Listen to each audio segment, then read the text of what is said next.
Okay. Sort out of formality. Thank you guys for joining. See more people joining now. Um, Thank you all for joining on time. That's impressive. Good. It's really good.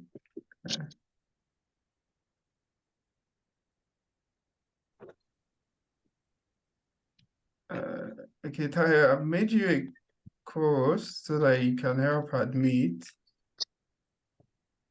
All right, great.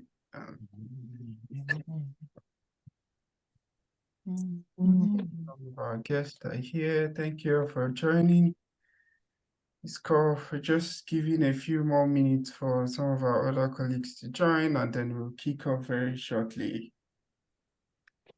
No Nigerian time, as they call it.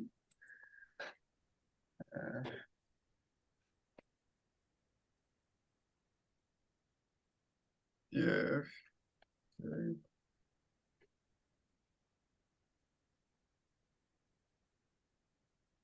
Thank you.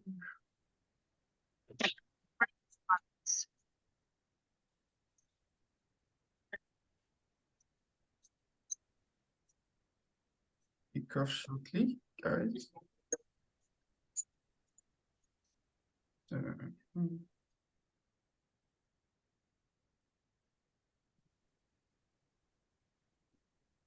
Yep. So once we get to 25, we'll kick off without any delays. Oh, good. Thank you.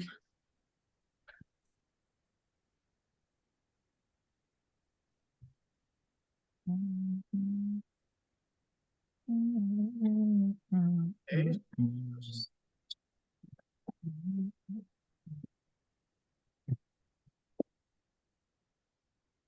All right, I promise in 1 minute we're going to start because we have a lot to dive into today. So um, good to maximize the time.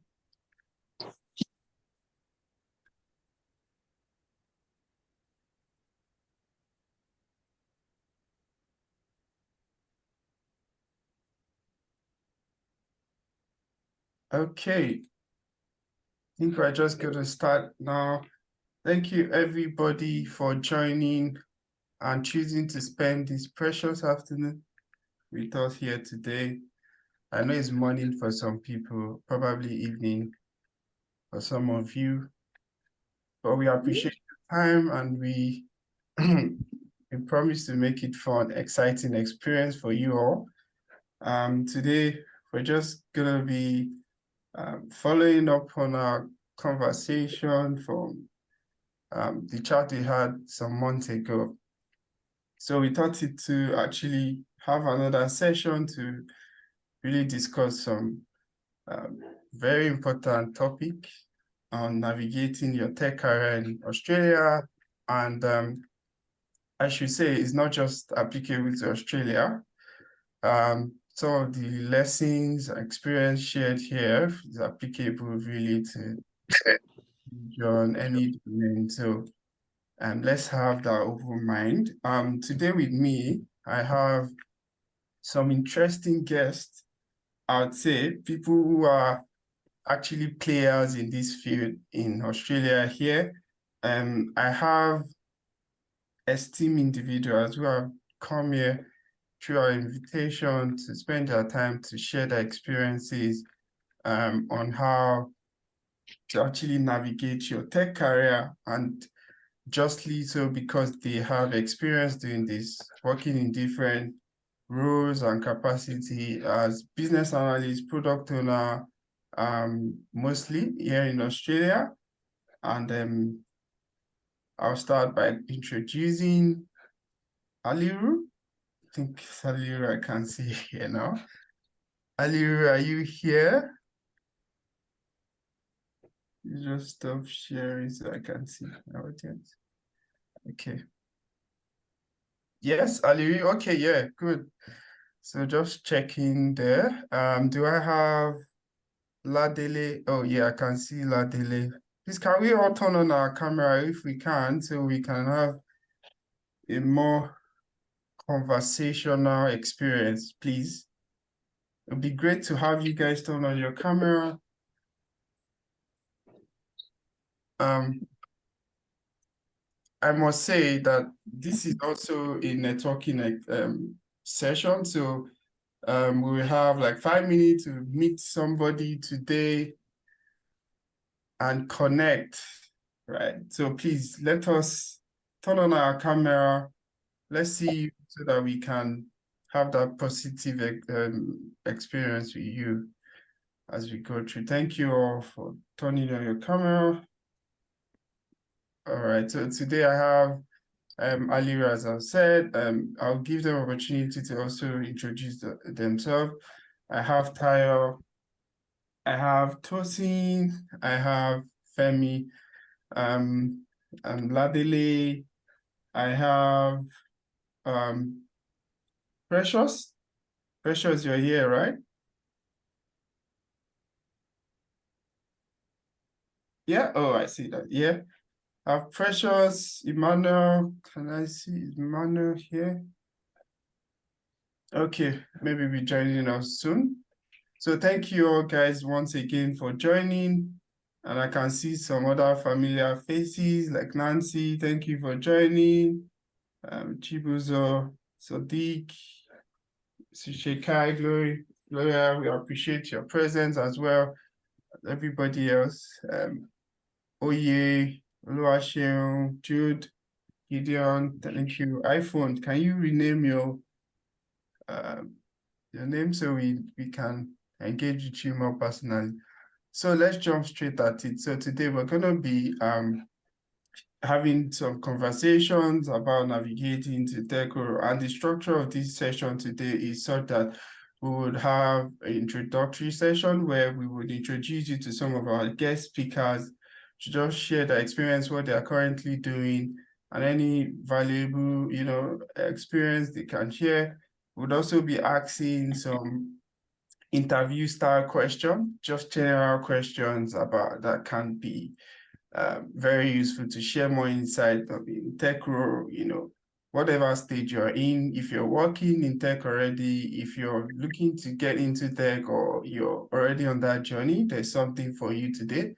So we'll have that interview style panel discussion, and then we will invite some of our colleagues to share some of their success stories, people that have actually navigated and gone through this journey and they are now in tech, without prior experience, in tech, come and share their experience as well. I will give you opportunity to ask any question, open-ended, close-ended questions as you see fit, and we'll try as much as possible to be open and honest to share and try and answer those questions. And then we'll have a session to network, meet someone, learn about what they do or what state they are, if they're looking to transition, etc. And then we would close the session and share some other vital information at the end of the session. So promises to be exciting. So please, if you have friends that you think could get value from this session, I'm going to pop in a chat with the link. They can still join us as we have this conversation today. So in no particular order, let me just call on our first speaker, Aliru. Do you want to go through introduction? 1 minute, let's keep it brief and flowing. Thank you.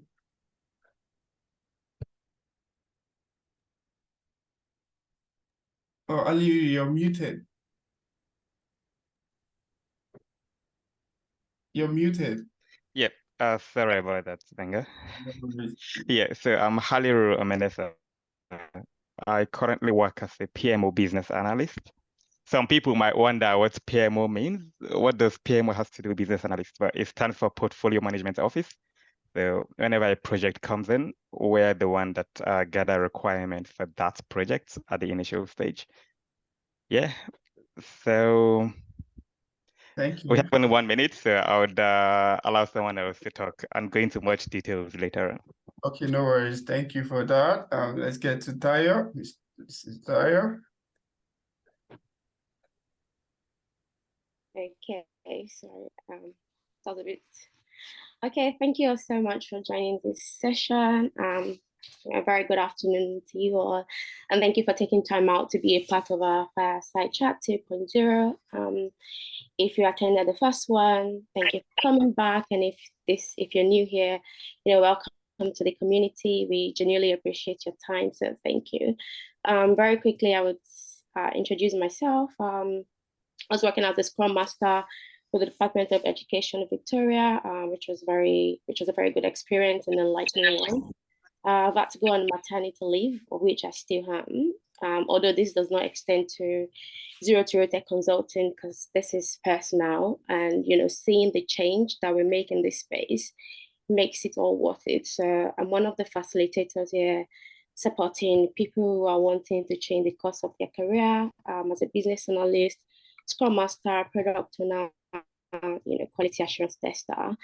I'm also the head of project in the second arm of Zero to Tech Consulting. For those of you who are not aware, we also have a software development company, which was born out of the test to give our students an opportunity to harness the skills, they've gathered in the learning environment, so they can build their confidence. And this would also help them when they go out there applying for jobs. It builds a lot of confidence. It gives them that, assurance that yes, they're indeed grounded to be able to do the work. Of course, this extends to people out there as well, developers, designers, testers who are wanting to, get an opportunity to have a work to, gain a work experience before they go out there. So, yeah, like I said, it's a pleasure having you all here. Hopefully, we get to touch on a few of your concerns, alleviate some of your fears, during this period. So thank you. Thank you very much for that, Tayo. I'm gonna call on Percy. She will do goes. Hello, everyone. Hi, Noah. Hi, Tayo. Yeah, my name is Tosin, and I'm an experienced business analyst. I'm a senior business analyst working with one of the largest healthcare provider services in Queensland, here in Australia. Also an IIBA certified business analyst professional. And I train people to transition into non-technical roles in the tech industry. Yeah, that's me. Thank you very much for that. Percy, I'm gonna call on Femi. Okay. Good day, everyone. Thank you, Noah, and the Zero to Hero team for the opportunity to be here. My name is Femi. I have a background in biomedical sciences, and currently, I would say I work as a senior business analyst here in Brisbane, Queensland, Australia. Yep. Thank you very much, Femi. I'm gonna call on Precious.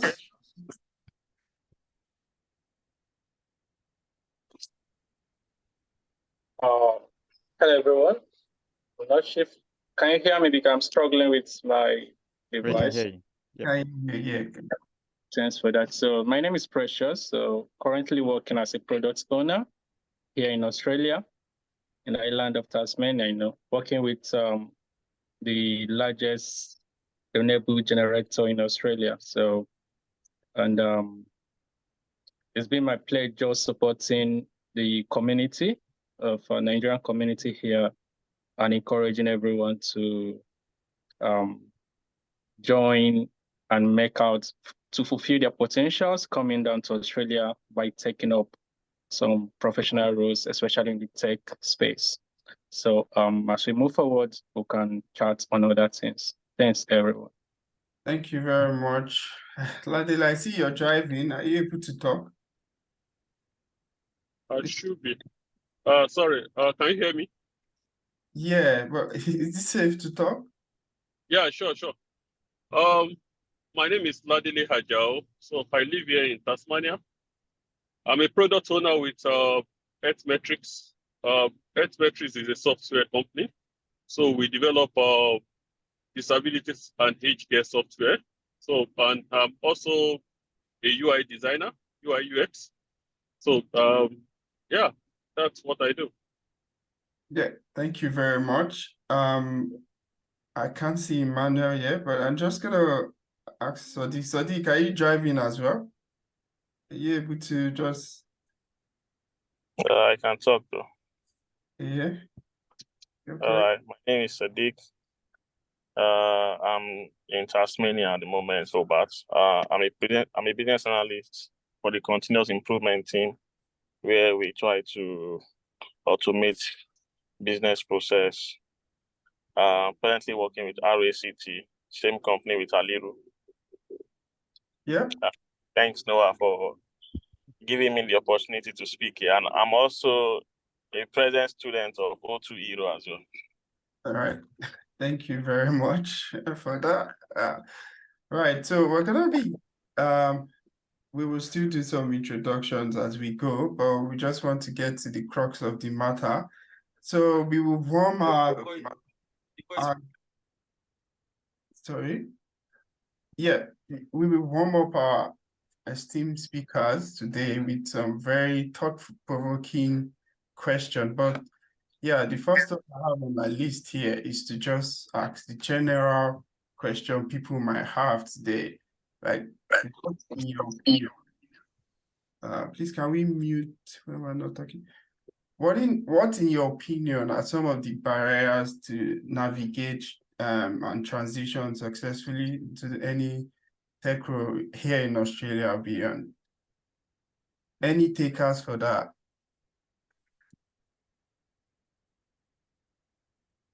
Anybody that wants to share some? Do you want to repeat the question again, Benga? Like some of the barriers to transition into tech, general barriers. Oh, okay. Yeah, I can answer that question. I would say first thing to me would be networking, not speaking with the right people. Yeah. Yeah, because depending on the people you speak with about professional roles, such as business analyst, product owner, or other technical roles or non-technical roles, some people might tell you there is no money there, Yeah. which is false.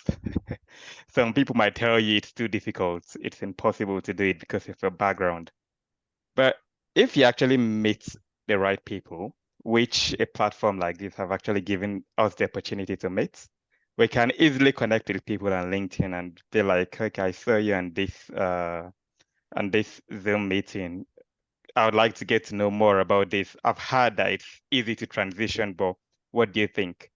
So if 2 or 3 people tell you that it's easy, it's achievable, Yeah. then it will be very, very possible for you to actually transition there. But the moment, or when you're still speaking with people that tell you, it's difficult, it doesn't pay well, negative things about it, that automatically will become a barrier to transition to these roles that we are talking about. Yeah, thank you. I think you made a very, very interesting point. Like, I think we're only as good as the network we actually keep, right? In any sphere of life, really, when you are moving with certain people, you kind of live to that standard, believe what they believe. And then I think that's a very valid point. Precious, you want to add to that? Yeah. You're muted. Yeah. You're muted. All good now? Yeah. Okay, 100% I agree with Haliru that you need to network. Yeah. Another thing is we need to try to fight the inner fear in us, because I've spoken to some people, fear is what is keeping them. Yeah. Fear of the unknown. So you need to make up your mind and say, okay, yeah, I want to do this. Not like, oh, let me just try because Haliru is doing it, or because this. But okay, you've seen that Haliru or whoever is doing it, but you say, okay, yeah, I know I can do it. Then you take up the challenge of what it takes to do that, not holding on to that. Well, I don't have experience. I don't have this. I've not worked in Australia, forgot that we actually came from a country where the experience you have overseas, they all count. They can never weigh the same as the one locally, but they all count. So fear is something that I've seen that people are struggling to deal with.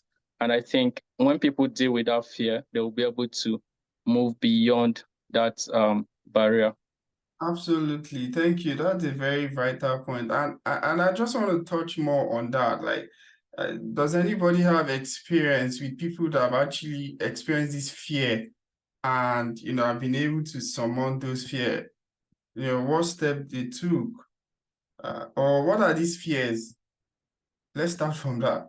What are some of these fears? You mentioned that, lack of skills, self-doubt, imposter syndrome, all of that. But does anybody want to share, like, how, if they have any experience, people that are actually going through these fears, or how they're able to navigate it? Femi? I think I can talk to that. Okay. So, my whole fear basically when I started is communication with them.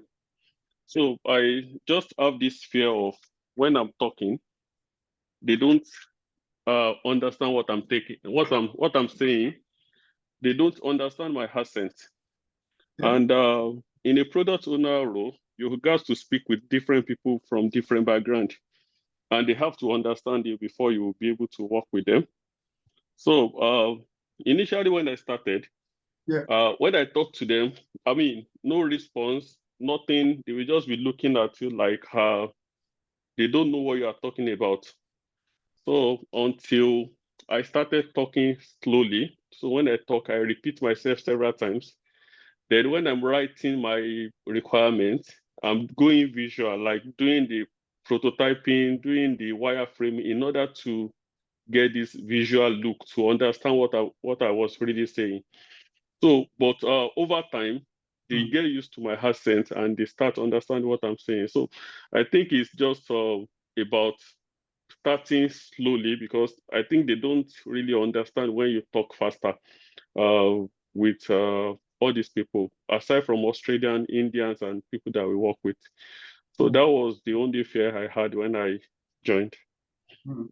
Thank you. That's very valid. But I think I had similar fears as well. Like when I started my job, like, would they be able to understand what I'm saying? Like how would they really comprehend what I'm trying to communicate? But it wasn't as bad. Like for me, my experience was different because I think in my own was a very unique case. My company, we had mix of people from Vietnam, India, Chinese people. There's a very multicultural like environment. I think some people have even worse English than I do. I would say that, so like the way some of these Vietnamese, because Vietnam, for example, their first language is not English, right? And a lot of them are working in my organization and they still communicate, even though, yeah, it's slow, but we in Nigeria, Africa, some West African countries, we speak English. So I think that if you can repeat yourself, like Gladys said, you'll be fine. So, initially you might have that fear, but yeah, you'll be able to surmount that as time goes. But I just want to touch on fear some more, like fear in terms of, oh, am I good enough? Am I going to be able to transition to tech role? Femi, do you have any tips or ideas on how to navigate this and, resolve this, remove this fear? Well, from my little experience, I would say it's not just particular about the tech role or the tech industry. It's generally in any new role you're trying to land or you're finding yourself. Yeah. You need to first overcome that barrier, like you can do it, especially when it's a new role, you're trying to acquire that new skills to fit into that role. You need to tell yourself constantly and remind yourself that yes, you can do this thing. Talking of the communication barrier and the new environment, new country, for an example, we migrants in a country like Australia, I would say we are already disadvantaged in like where we are from, and the normal factors don't apply to you in terms of when you're being recruited. So what I would say is, don't always lose your originality in an effort to try and blend in. The way you speak your English, don't try and reform it just because you are in an organization where people are like, speaking with different accents, then you're not trying to fit in. Like, I will tell you for a fact, remain yourself, be proud of who you are. Your originality is what landed you that role in the first instance. Don't lose it. Stick to what you believe in. Keep like the learning don't stop. Like, just be original, be real, stick with your values, and then just be confident. I believe all those little effort goes a long way in settling you in and overcoming those initial fears. Thank you very much for that. Haya, do you want to touch more on that? Thank you, Femi. Thank you, Femi. I just wanted to add to the communication part. I guess, being original is like the key. At the end of the day, you need to also put in mind and also read body language. For example, clarity is the goal. It's not just about the accent or how you sound. You also want people to understand what you're saying. So, maybe asking questions and just clarifying. But I think that would come from you having confidence in what you're saying, which brings me to the next point. So speaking of, some of the barriers, I think it's that skill gap, and which is something that you need to close in as a person. So, if you know exactly what you're saying, if you're reading the body language of the person in front of you and you think, okay, I don't think this person really understands what I'm saying, and you're very confident it's not because what you're saying does not align with what they want to hear, or is not correct. It's mostly because maybe the way I sound, they can't really, comprehend my, my accent or the way I'm pronouncing some words. And, being factual, sometimes pronunciation differs and some words may sound differently, even accent aside. Sometimes your friend would say something just because there are some words that sound similar, but they mean, something different. You clarify as well and say, oh, did you mean this? So if, first of all, that what you're saying is correct and you already have the knowledge. If you think someone does not, if you're reading that body language, you won't straight up think, oh, maybe I'm not saying the right thing. You would just think, okay, they can't clearly hear what I'm saying. So you clarify, can I just clarify that you understand what I've said? This is what I'm trying to explain to you. Grab what I've said. You understand exactly what I said. So back to the original question. No, I think one of the barriers would be that skill set. Most people have the zeal and the passion, but they don't really know how to, get themselves into the role. They don't know how to be a business analyst, for example, or they don't even know what to do, in that space if they do get the opportunity. So I think that's one big barrier. And of course, this is, one of the barriers that we are trying to solve here at Zero to Tech Consulting, being able to close in those skill gaps that people may have, in, putting together a really nice curriculum structure to get you job ready. So you'd be able to gain those skills and of course you build on it. In the tech space, it's really important to remember that you keep learning. The learning doesn't stop. But one of the barriers, in my opinion, would be just having that skill gap and not knowing where to go to or how to close in those gaps. And Precious. Yeah. Just before Precious, I just want Tosin to also chime in on this, because I need to give him opportunity to. I know he's passionate about this as well. Yeah, so everyone has spoken well. Particularly in my opinion, I think the probably most critical and most important thing, important barrier that I think a lot of people experience is limited knowledge. And at the end of the day, why would they give you a job? The reason why they'll give you a job is because you have knowledge of the job. That's the reason why they'll give you a job. You get. So the main reason or the main barrier why people don't get jobs is because of the limited knowledge. So I think there's too much theoretical knowledge out there that people actually forget about the practicality of the job. So someone who is trying to transition and has gathered so much theoretical knowledge, but has very little practical knowledge, would definitely stand as a barrier for that person to successfully transition. So I think, you know, the theoretical, practical knowledge is also very, very important for a smooth transition. Just break that barrier to successfully transition into the tech space. And that's why I'm really proud with what Zero to Hero, you know, are doing.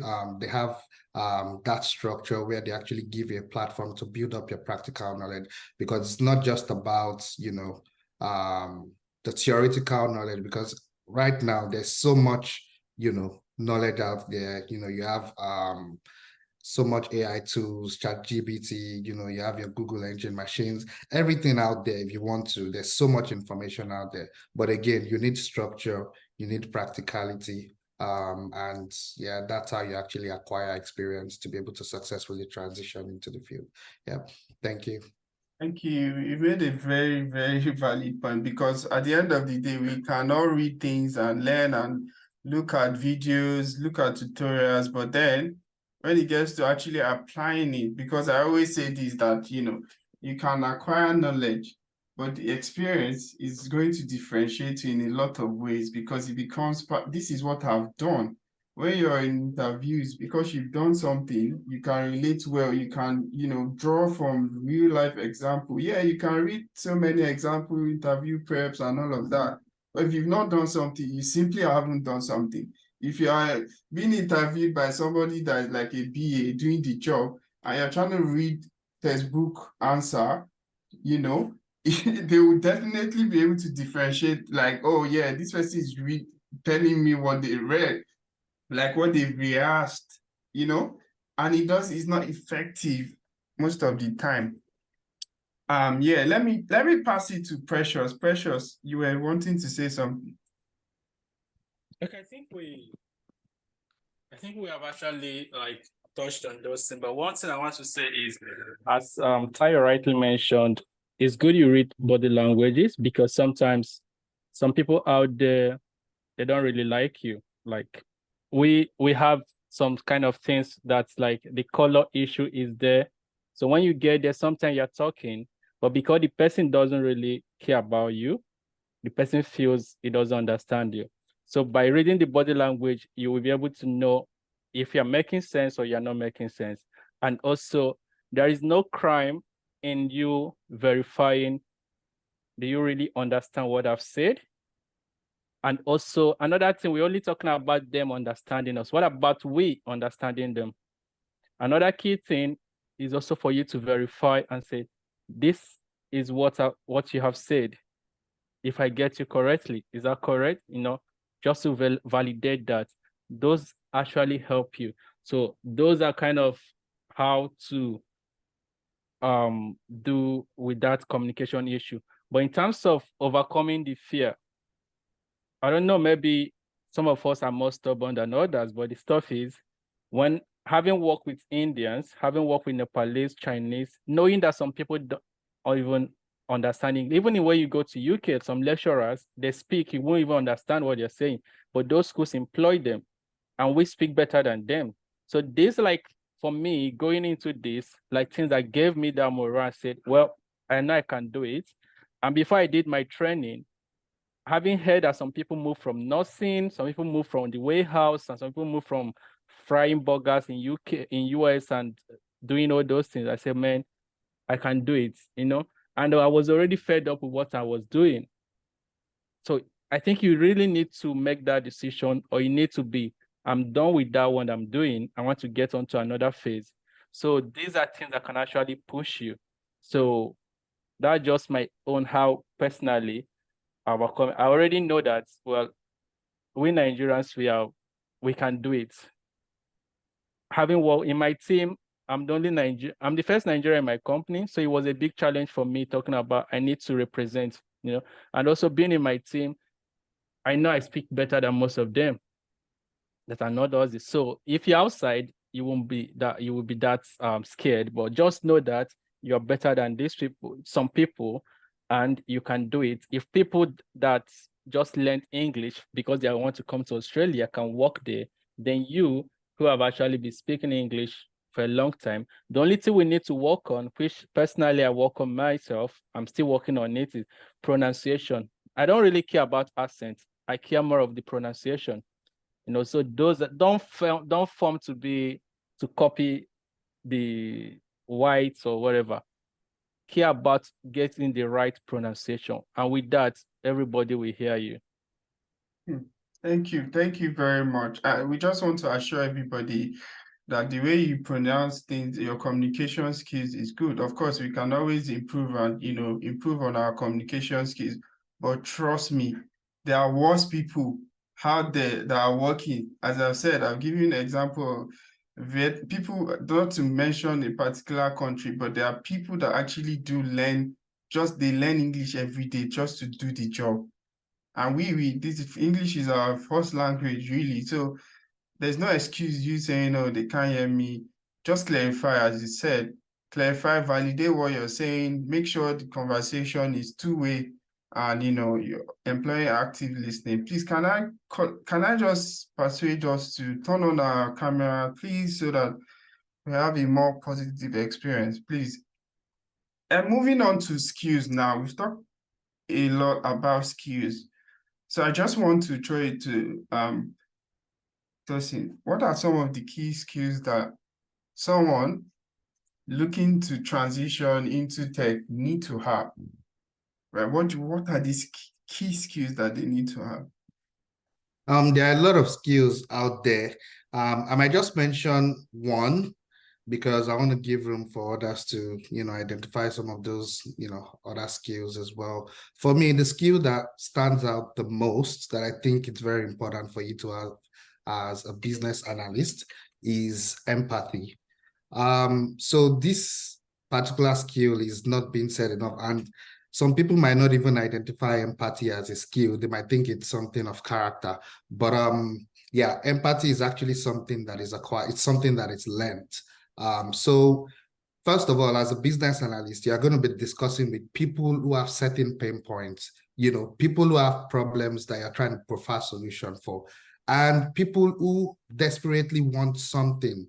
So you need to learn the skill of having to know how to actually empathize with these people, especially in situations where it might be a little bit difficult for you to provide the solution, completely provide the solution that they actually desire, or in situations where you need to cut down on scope, or in situations where it's just technologically impossible with the current tools that your team has to deliver that solution. So I think empathy is something that really needs to be learned by a lot of business analysts. You don't just open your mouth and say, no, we can't give you that. No, yeah. You need to find a way to actually, carry your business stakeholders particularly along and, let them know the things you can deliver and, let them know the things you can't deliver, politely by empathizing with them or, providing other solutions. To actually enable them reach that desired goal. Yeah, that's it for me. I know there are a lot of other skills, but I'll leave that to the others to speak. Just taking you on that, I'm wondering why you've explained thoroughly why empathy is it for you. So it's really interesting that it's not a technical skill that is the most important one. Do you want to buttress why? I'm interested to know why. Because so many people might feel like, oh, business, I need this technical skills, this and that. I can't transition. I don't have prior experience, So I'm really interested to know why you said empathy. Yeah, so there are a lot of other skills out there, analytical, problem solving, blah, blah, blah, technical data analysis and all that. They're out there, you get. But at the end of the day, you need to drag yourself back to the point and say, why am I here in the first place? Why are you here in the first place? Why you're here is to Make sure you're translating business requirements to your development team to build. Make sure you're providing solutions to the business using automated processes, eliminating manual processes, long processes, identifying the pain points of these business people. You get, and at the end of the day, you get to a point where you either can't give everything these people are asking for, or you get to a point where you have conflicting requirements. You need to pick one. It's impossible for you to actually, give finance and HR the same thing. One needs to be dropped. So you need to know that, whoever is going to suffer needs a little bit of empathy. You get. So so I think it's very important. That's probably the most, the most important. And there's no way you can escape that. You are definitely going to be in that situation where, you're like, oh, I actually can't give you guys this. What am I going to do? How you approach that situation will define, that relationship between you and the business stakeholder. So that's much out for me. Yeah, I want to cross to Ladele, because Ladele, you work with a company that actually develops, health solutions and all of that. So, I want two questions for you. What is the role of empathy in that whole process? And you can now tell us about any other skill that you think is important. Yeah, I think for me, I work with a software company. So we deal mostly with external customers, the disability CEOs, aged care CEOs. So most of the time, these people will come with the requirement that to me it's not necessary, or we can't just do it now. And even though they think that requirement might make them work their work quick, so you have to reason along with them. You have to understand them that, okay, we know this thing is good, but it's not in our roadmap for this year. We have to, we still do it, and that will be maybe next year or something.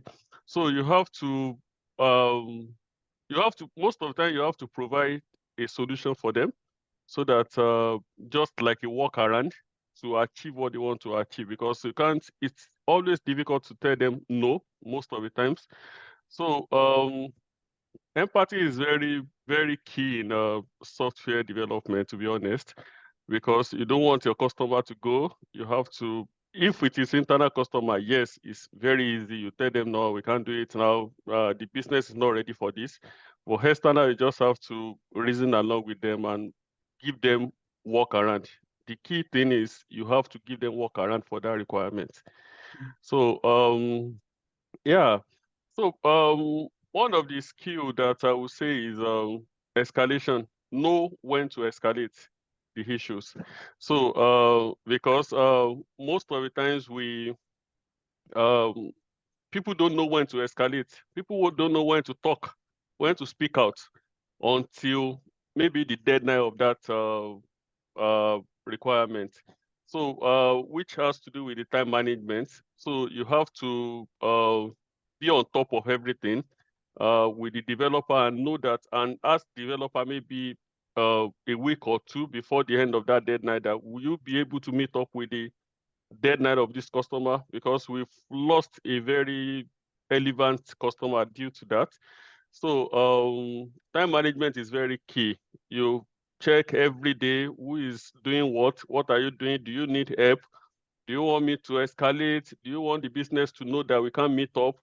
All those things you have to be very effective, because if they don't meet that deadline and they've promised customer, you are in soup. So time management is very effective, very important, and the escalation as well. Sometimes you just need to escalate to technical. Okay, we don't have the capacity to do this, so you send mail so they will know that this thing is off your neck.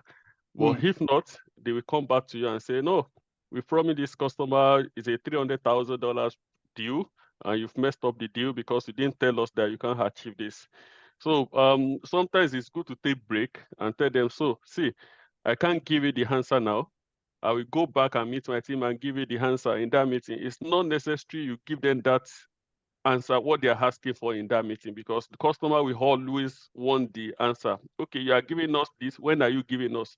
Can you put a date to it? No, I can't put a date to it. Let me just go back and come and give you a date. Then I will just escalate straight away to my manager. Thank you very much. So I want to yeah, Ali, okay, let me allow you go. Ali. Okay. All right. I would have said you should go on, but let me just speak because I wouldn't take much time. Yeah, so another important skill, in my opinion, is interpersonal skill. I think that's actually very, very important. You know, a lot of times when you tell people that soft skills is actually more important than hard skills or technical skills, especially as you go higher, they don't believe you, but that's actually facts. Business analysts, product owner, for example, those two roles, they are considered normally they aren't entry level. They are kind of like mid-senior level. So you're already going up the ladder. So you know your soft skills are actually very, very important. And interpersonal skills, the way you relate with people. There are times you might not really be good at something, but because of how you relate, everyone overlooks that.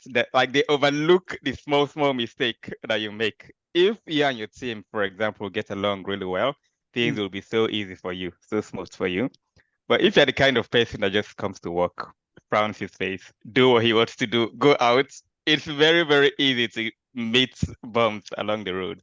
So yeah, learn how to relate with people, especially your team members. You've actually nailed that point, honestly, because just think about it. If I'm friends with you, even if you have some deficiencies, I would lend a hand. But if you're a nasty person, right, I'm looking for what you're not doing well. Yeah, exactly. You understand? It's the simplest thing. So sometimes people that transition, they always say, remember, just be warm. That's what we say. We don't even need to call it interpersonal. Just be warm. Yeah. You know, simple gestures, be nice, ask people, just relate with your team, check how they are doing, engage. Then they will be able to help you even where you're struggling with something. You will be able to go to them freely to say, hey, I need a hand with this. Don't worry, and you learn. You learn from that experience. But yeah, that's a very valid point. Taya, you want to add to that? Yeah, I just wanted to add that this particular skill starts from the interview stage. So from when you go for your interview, it's not like when you get onto the job, but like from the very beginning, from your interview, the whole process, maybe 2 stages or 3 stages, you need to really hold on to that skill. I've been given an opportunity in the past. Obviously, my technical skills got me into the room, for me to get interviewed. And the person did tell me that my personality was what made him go back, because it wasn't a remote role and I couldn't move to the States to do the job. But he really just liked my person. Of course, they can always find technical people. Like there will always be someone out there that's probably better than you or just as good as you are, and they can always give them the opportunity. But it's not every time you find someone who is very warm, because Ali mentioned, you'd be interacting with different people, you'd be talking to a lot of people. And if you're just like someone who is very all up and very uptight in your appearance, it would be a little bit hard. And some people just do better. Like some people have the grace to just go with any type of person, but some people do better with people who have got that one persona. Like you speak to them, they just, when someone say, I just really like you as a person, like there's no reason, it's just the aura that you exude is just phenomenal. So it starts from the interview stage, from the very beginning, and that's when you need to really hold on to that particular interpersonal skill. Yeah, thank you very much. As you go for interviews, always keep in mind the difference between you and somebody else is not always your technical skills alone. They look at all these skills that we've been talking about, your communication, your interpersonal skills, your active listening, the way you're able to communicate and pass your information. They look at all those things. It's very important. And that's the deal breaker for some people, right? So you have to be confident, and you build that when you know, really learned. Of course, the technical skills are very important. You need to build that up, and then you have that confidence to go there and smash the interview, you know. But yeah, just generally now, breaking it down, layman, right? Let me ask Femi, do you think that for somebody that doesn't know anything about what we're talking about, tech, whatever, do you think they already have some skills that can be transferred and make them effective business analysts, scrum master, product owner, etc.? I mean, what are your thoughts on that? Well, just like Tayo previously said, I can share a practical experience in that regard. I can testify to a scenario whereby I experienced someone got a job, but then, you know, in your interview stage, and then you always tell them, if they ask you, can you do this? You say yes. Can you do that? You say yes, you know. That might land you the job. You know, I was opportunity to talk to someone. He told me when he started his job, the skill gap was very evident in his role. Talking of when he was working, at some point he didn't know what to do. But what made him stay long on the job was his passion for the position, for the job. Like, in as much as he didn't have enough technical skill at the time, his passion compensated for it. So just like Tayo said, they can always find someone with technical skills and all of that. But these soft skills will go a long way in speaking for you wherever you are not there.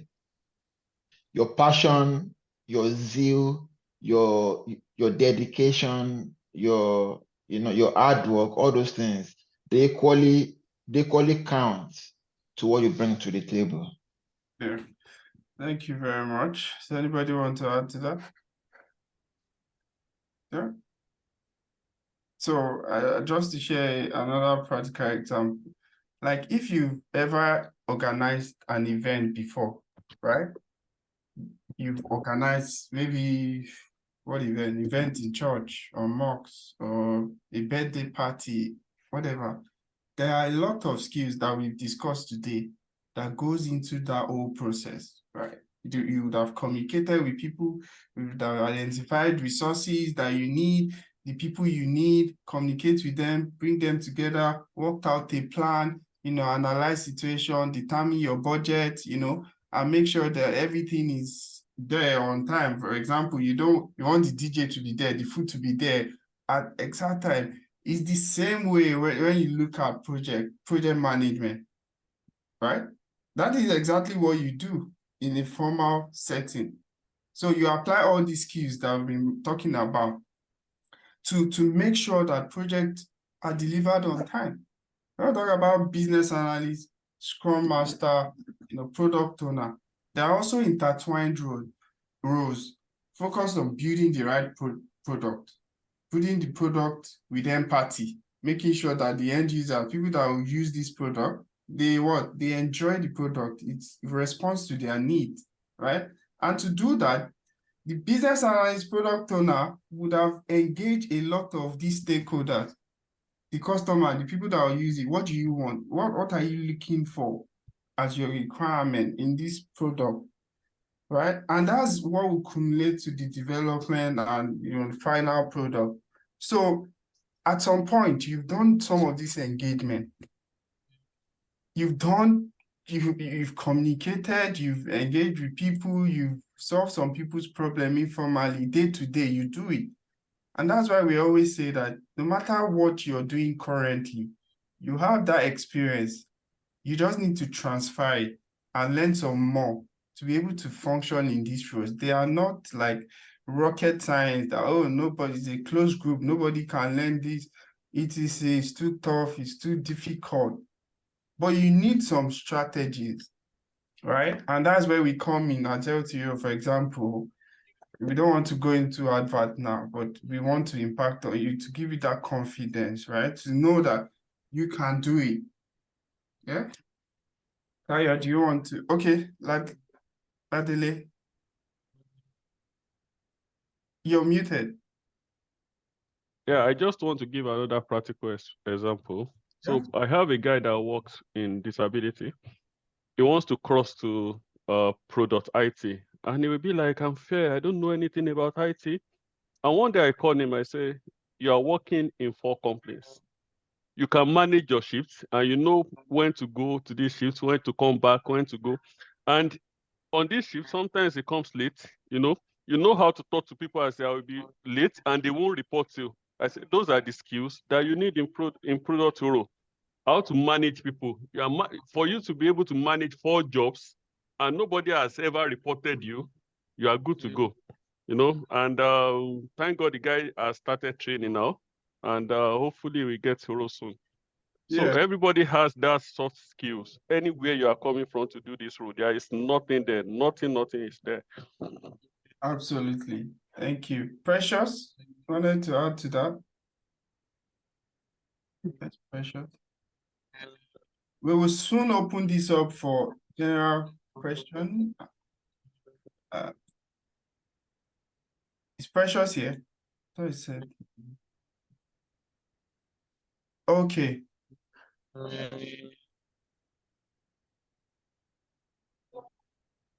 Okay, I can't get Precious. Right. Not delay for that. So talked a lot about. Is somebody talking? We've talked a lot about skills now. So, okay, I think he's joined back. We've talked a lot about skills. So what are the strategies that somebody that, listening to us today decided to say, oh yeah, let me go for this. I can take on this challenge and make a meaningful transition. What are some of the strategies that they should employ? Let me start with Aliu.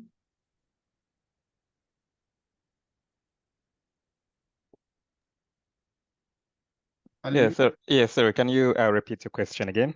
My mind wasn't fully there. Like some of the strategies that anyone that wants to transition, Yeah.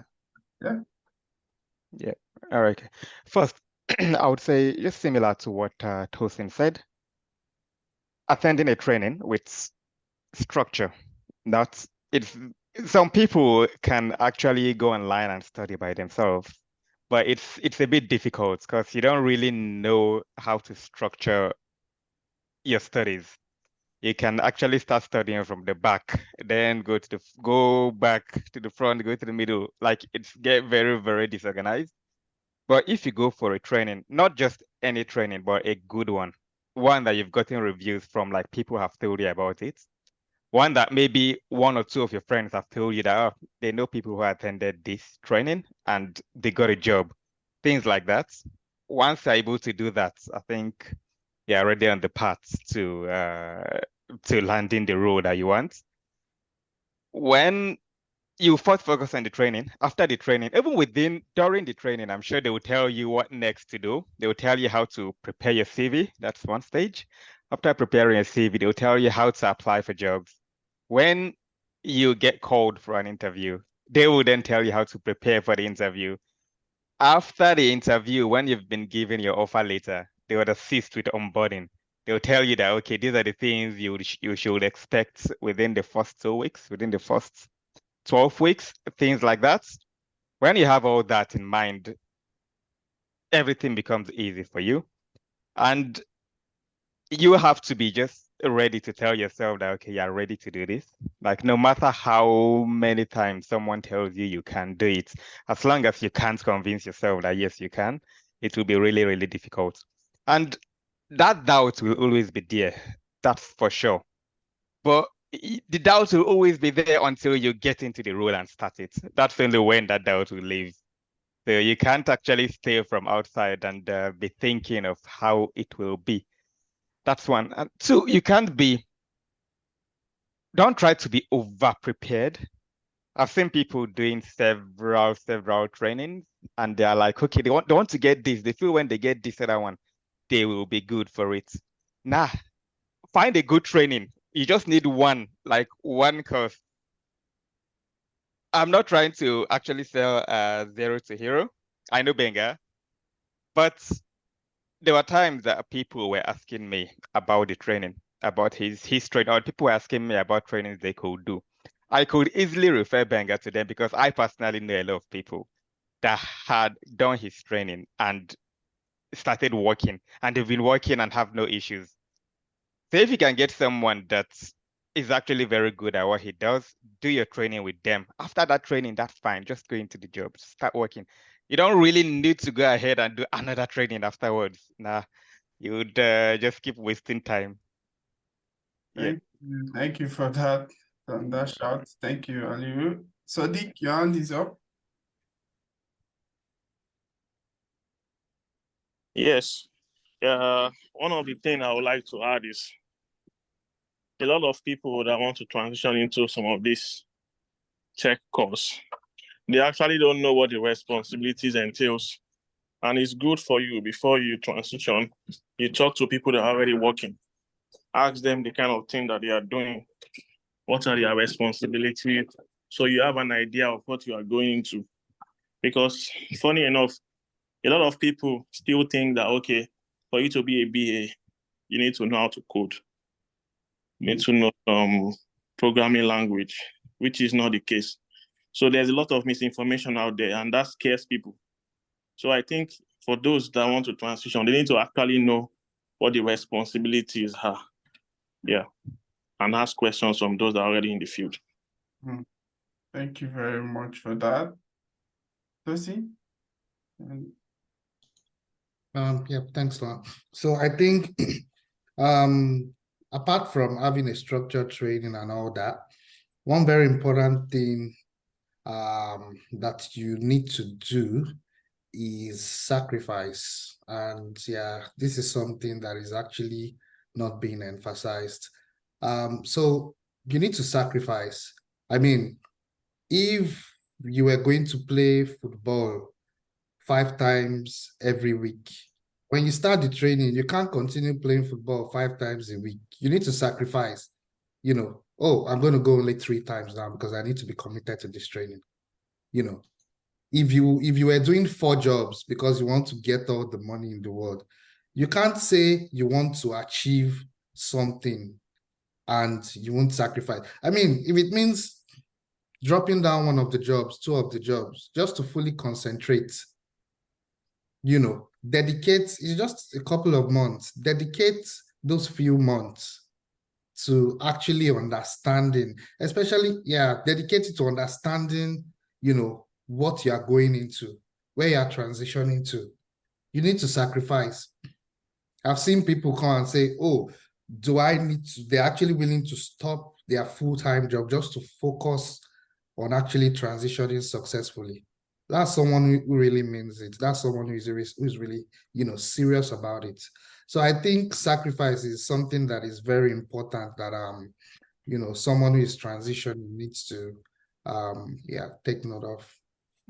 Thank you, and that's very key, and it connects to your why, because you can be on the peripheral of things like the trend. Oh, I've seen 1 or 2 of my friends, they transition successfully. Yeah, let me go and sign up. And then you're not really connected to your why, and then you don't come for class. They follow up with you. You don't come. You go for a shift. You do this. You do that. You will not get the best value.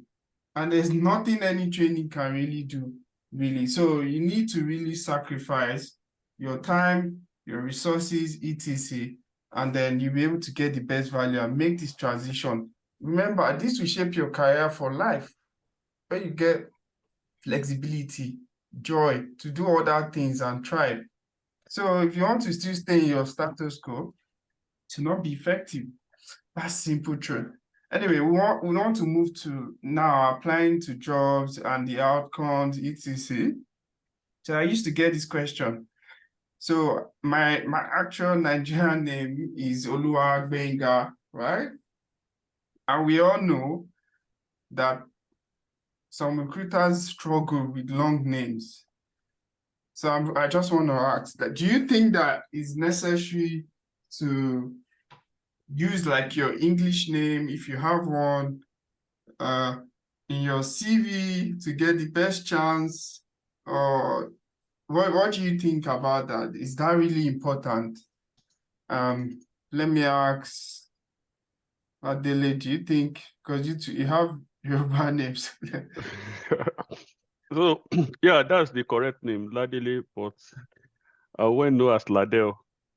So I think I had that issue when I was in Testra. So they struggle to call my name. You know, people struggle, Ladele, Ladele, Ladele. So, and people start asking questions, what is the meaning? What is it? So I don't just want that that argument or people not trying to pronounce it very well. So I just started calling myself Ladell, and I've been using Ladell for that since that time.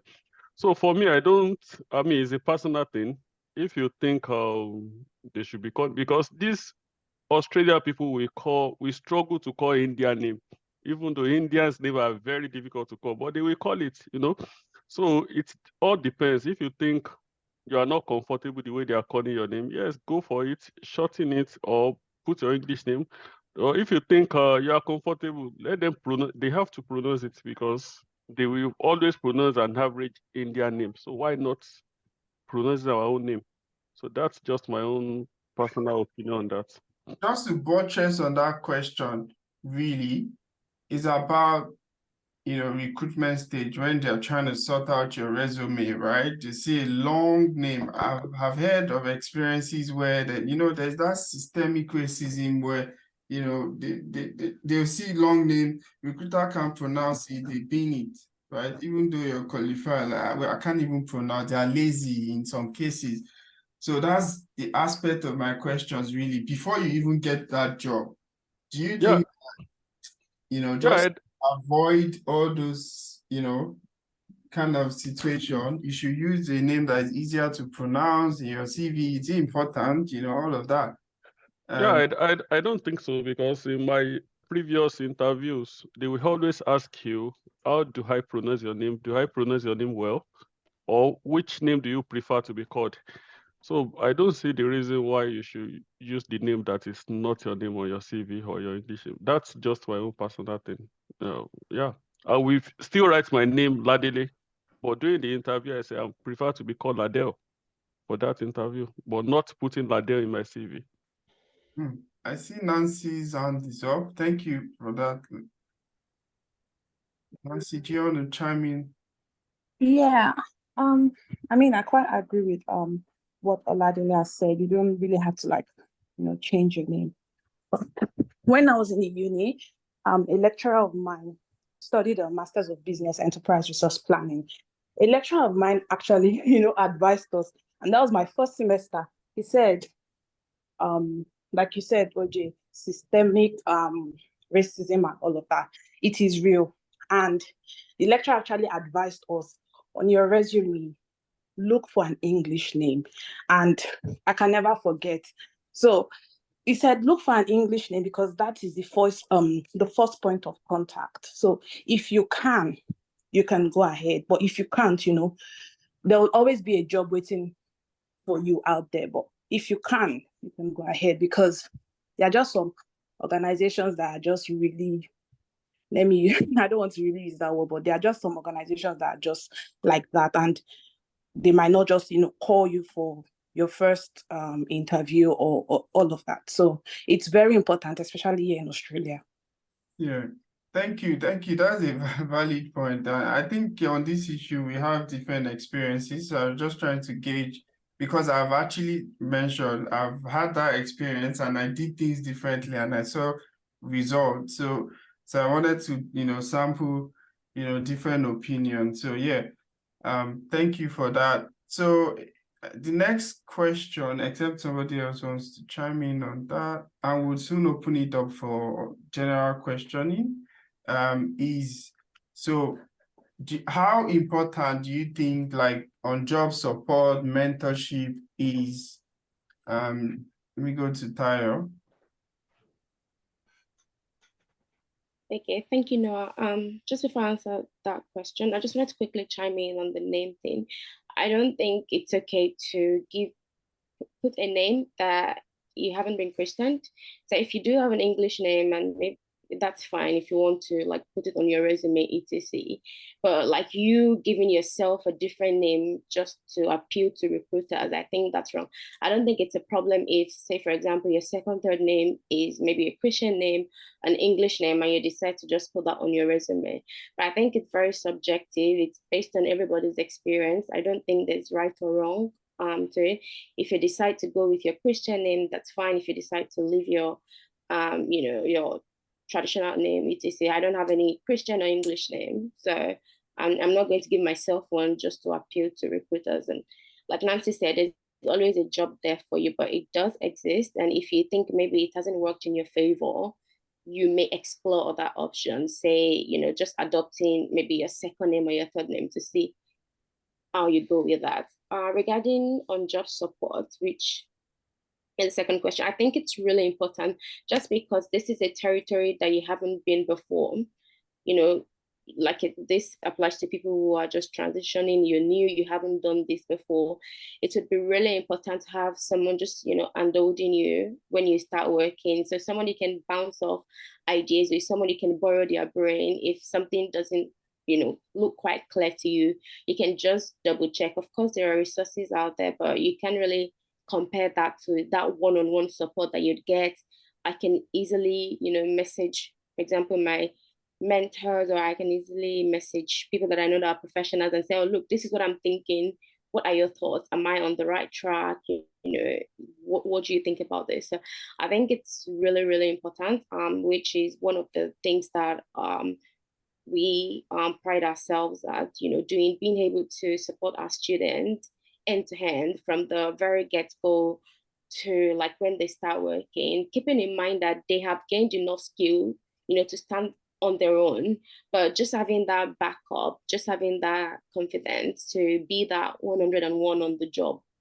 I think it's really, really important, and it helps builds your confidence. It helps you to know, yes, I've got a good backing. Again, just as humans, sometimes nerves may kick in just because you haven't been in that space before. But knowing at the back of your mind that you have that on-job support that is reliable, that is, 24/7, if I can say so myself, it just helps with that pressure that you may be experiencing as a new person in the tech space. So I would say it's really, really important. Thank you very much. This is to Tosin. I know you touched on that prior, but your internship or like volunteering just to gain experience, how important do you think experience is, especially if you're trying to get a job here in Australia? Yeah, I think experience is very important.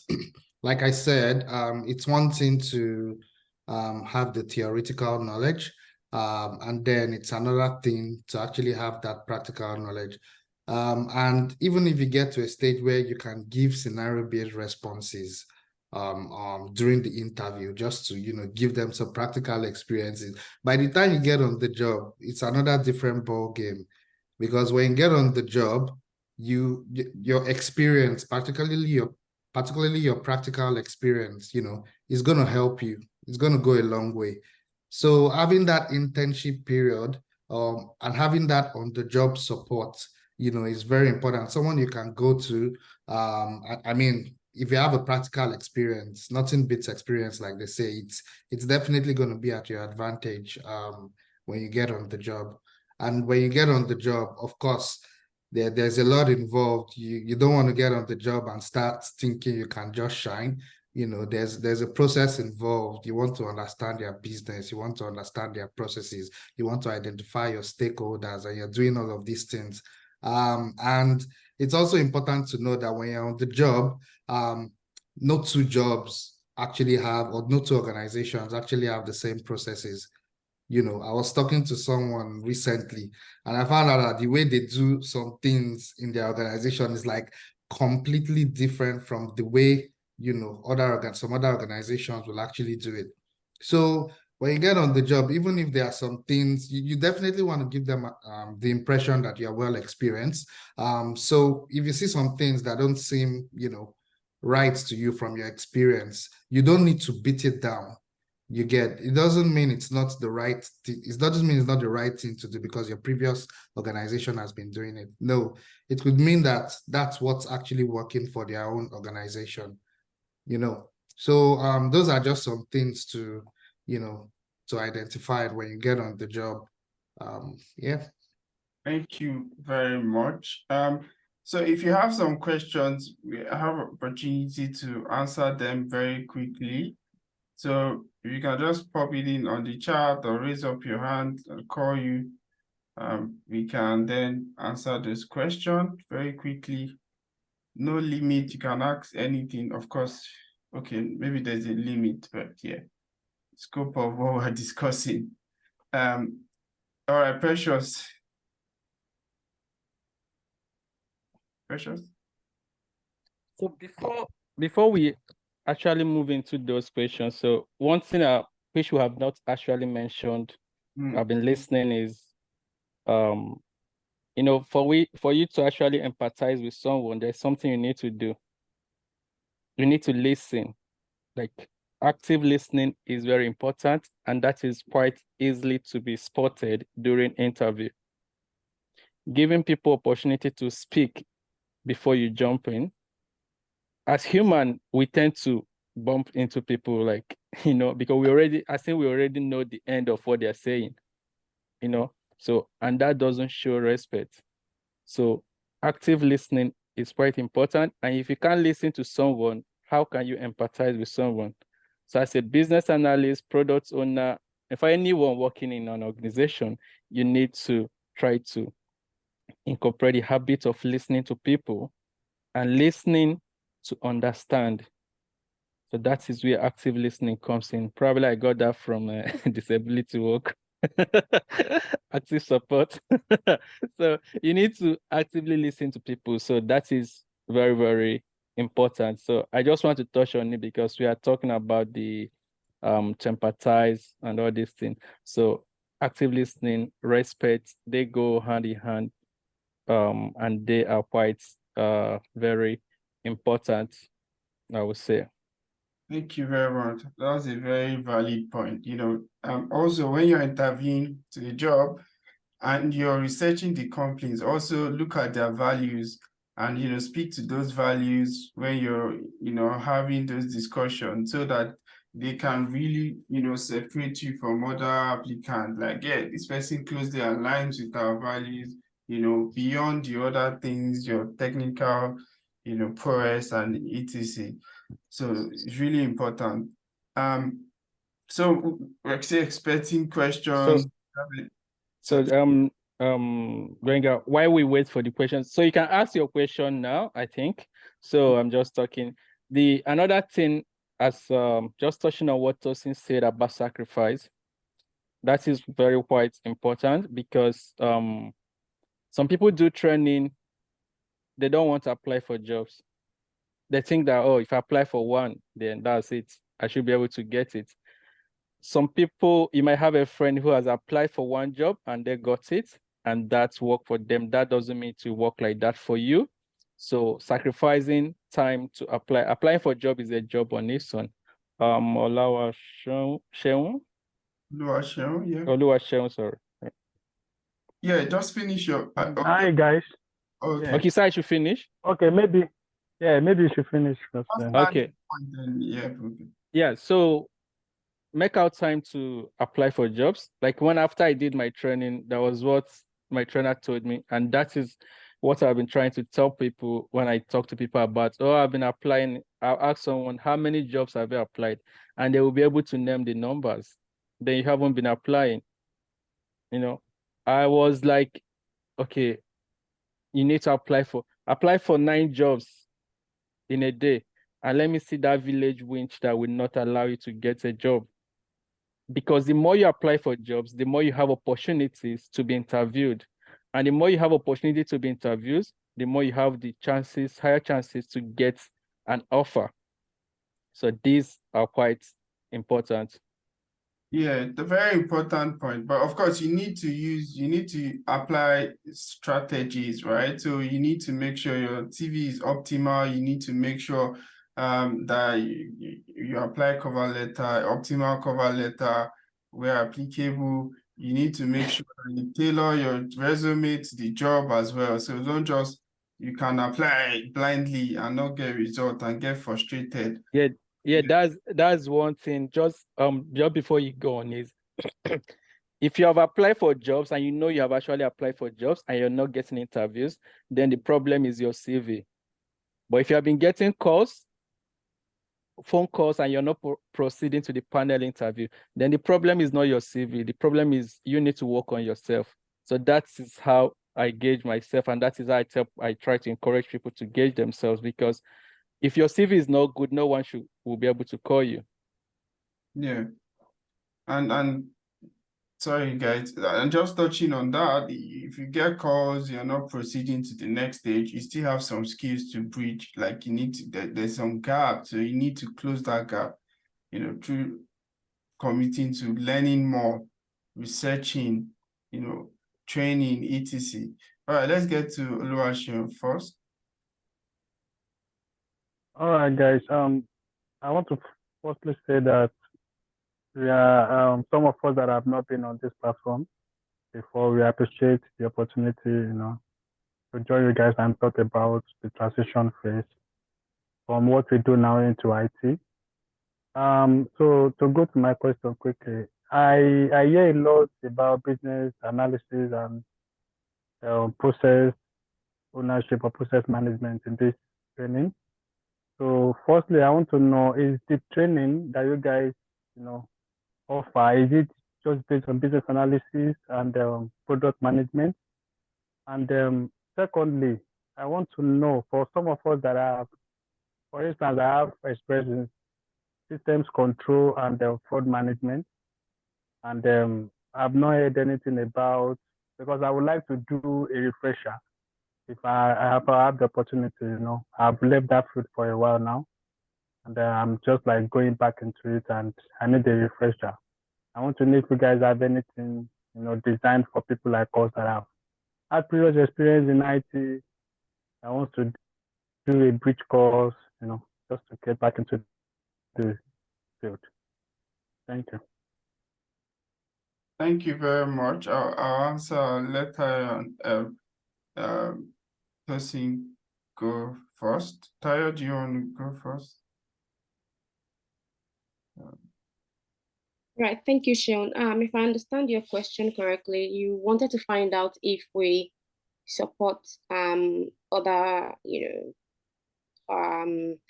people in the tech space, different from business analyst, Scrum Master, etc., correct? Yeah, I think, yeah. Yes, please. Yes, please. Yeah, definitely. At the moment, the answer to that is no. We're at the moment focused on supporting, individuals who are wanting to move into business analysis, Scrum Master, product owner, quality assurance testing as well. In the future, maybe yes, but not at the moment. So the answer to that would be no. Yeah, and the reason for that is, so for example, we are talking about, we will have one mission of making you job ready and setting you up to actually land that job. Now, roles like cybersecurity, data analysis, they have a longer learning curve than business analysis, software testing, some of these non-programming roles. Now, for example, data analysis, if you want to really go into the core, you need to be learning some more technical things like R, Python, Tableau, Power BI, etc., visualization, extract, transform, load, etc. There are many tools and programming language you need to learn. You will not be the best, you will not be a very competent data analyst if you just do a crash course of 3 months on that and not really apply those skills for a period to work on different projects. So you will just be there and learn, not get good, experience in terms of landing a job. That's why we're not investing our resources into those roles for now, because of the steep learning curve. But in future, we have plans to do that. Today, it's easy to quickly go through the course, business analyst, no programming, non-programming role. You don't need to learn any programming language at this stage, or so many hardcore technical tools and skills. The things that you'll be learning, as you've heard time and time again today, are just, reinforcing some of the things that you know and exposing you to more tools and techniques that will help you set you up for all these roles. So it's not going to be a long learning curve. And that's because we are focused on really helping you penetrate and get a job as quick as possible. So yeah, that's why our focus is not on other roles for now. Thank you. Yeah. All right, Latele. Yeah, sorry, just to add to the getting a job. So what I understand is when I was looking for a job, I took LinkedIn as my friend. So if you don't apply for that job after maybe maximum of 20 applicants, you might likely not get interview. Because after 50 upload, I mean 50 that has applied for that same role. So after 50, 60 upward, you might not get anything from them, because most recruiter will not sit down and be checking 60, 100 CVs. So you have to be there. You have to keep refreshing. As I'm not looking for a job now, but I still go to LinkedIn and see what is going on in terms of job. So just try as much as possible that you apply for that job, maybe first 10, first 20, first 5, After that, you might not get anything. Then secondly, about the question of Oluwaseun, I just want to, I know this might not be part of your roadmap, How to Hero, but if you just include some courses as well, like testing, UI, UX especially, which is usually go along with our job. So that when we are talking about Nigerians in tech in Australia, we don't talk about business, product owner, product manager alone. We talk about testers, we talk about different roles as well. I know it might not be part of your plan, yes. And then the third question. Sorry to cut you. Just reacting to that, we actually train software testers. For example, we've trained over 40 software testers, for example, in Nigeria, and are now working for other consulting companies. So we do have a course, but the demand would, necessitate sustaining a course. And as I said, there are jobs that are more concentrated in different regions. Business analyst has, shorter learning curve and more opportunities. If you go to seek and do the survey, you see business analyst has more jobs here in Australia than Scrum Master, than even product owner, right? So that's why our focus are on all these jobs that are in so more demand. So we don't just want to train people and not set them up efficiently to land that job, but we do all the other courses. Yeah. Sorry for interjecting. Yeah, no worries. Then lastly, if we could also try and network through this place. I've attended a couple of hangouts that during the training like that, they ask people to willingly drop their LinkedIn contact so that we can connect with each other on LinkedIn. And yeah, I've given some kind of recommendation on LinkedIn just to make the profile look fine and the light. So that would be good as well. Yeah. Thank you. Thank you. Tosin. Yeah, thanks, Star. Ladell, I have a contrary opinion to what you said about applying. Making sure you apply for early on an application on LinkedIn. For example, try to be one of the top 10 candidates to apply. Yeah, I have a contrary opinion to that, because what happens is LinkedIn recruiters actually use an algorithm to identify resumes, or to identify candidates that they think are suitable for the role. So what happens is when a job is advertised, that algorithm actually identifies who is suitable for the role using buzzwords, not really the top 10 candidates. I mean, recruiters don't have the time to start selecting.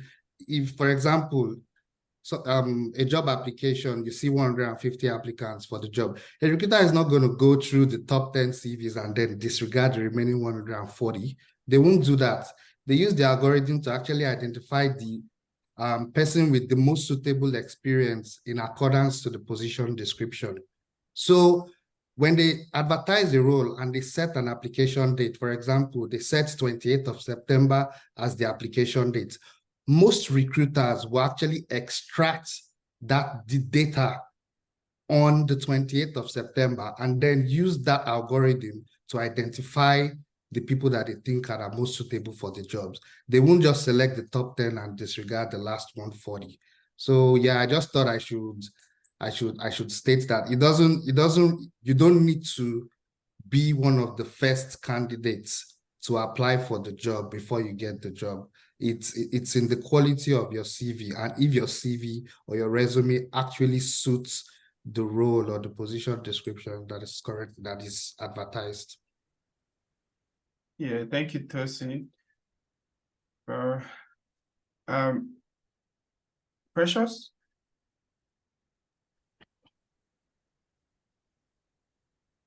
Okay.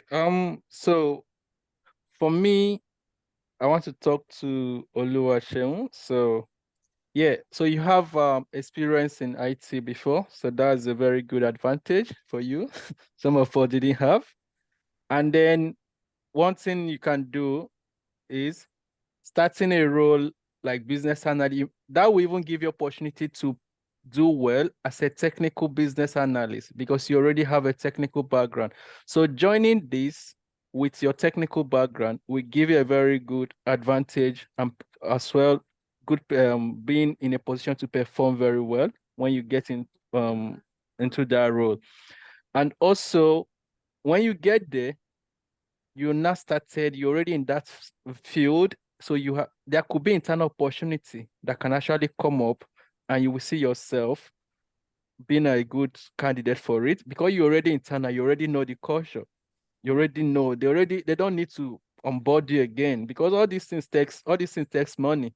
If you get involved in all this, you will know that companies will actually count it, taking onboarding and all those things. So my encouragement to you today is if you have not been able and you're struggling to get into that technical role, which as Wenger mentioned, is very a steep learning curve, not like this one which you can do a good knowledge transfer to actually get into them. So take up those roles, those are very important.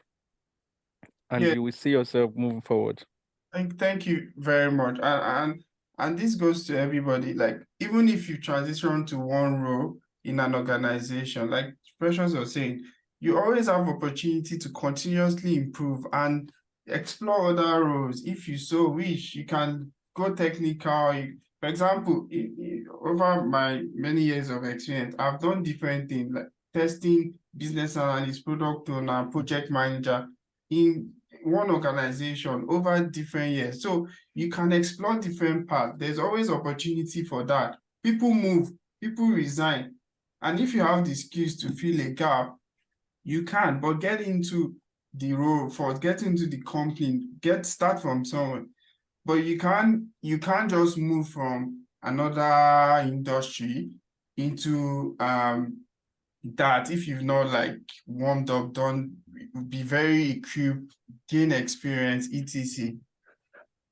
If you are in-house, you'll be able to move through different roles. Thank you. Let me call on iPhone. Sorry. Can someone, I think Lade, your hand is still up. Maybe put it, I think you have spoken, probably. Okay. But iPhone, can we know your name? Yeah.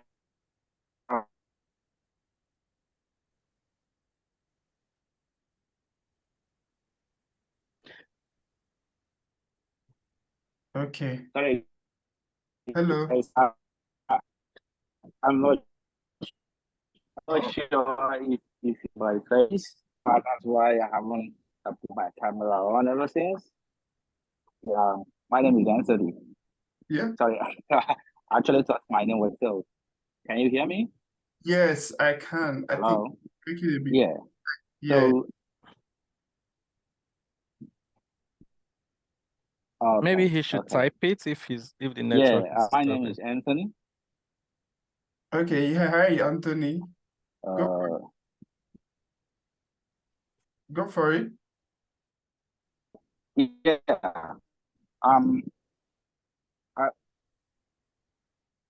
Thank you, thank you. Yeah, I work as a specialist with University of Sydney. So I'm you guys are doing in terms of helping Nigerian people to transition into tech role and then corporate role in general, because it's not only tech. So you know what Shiri said and what you guys also said about data analyst, because actually we don't really have all the skills to get those jobs, even though recruiters will list Python, Tableau, but in most cases, I've been with the uni for roughly 6 months, and for the past 2 months, I've not written SQL code, not even Python. Yeah, I did it at some point when we did a project that required using SQL to bring data from Snowflake, but all we've been doing is been Power BI. And recently, we haven't even written DAX. Power BI for a very long time. We do is to go to already published report in Power BI and then analyze those reports, generate insights for stakeholders. So I think it's one most important skill, technical skill I would advise anybody who wants to go into data analysis is to master Excel. Microsoft Excel is very powerful in business today. And I don't think it's going away anytime soon.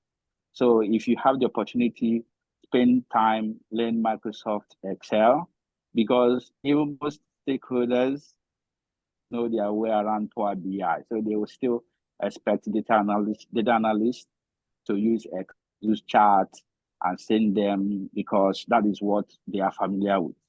And then as you are into this role, of course, the best thing is always continue to improve.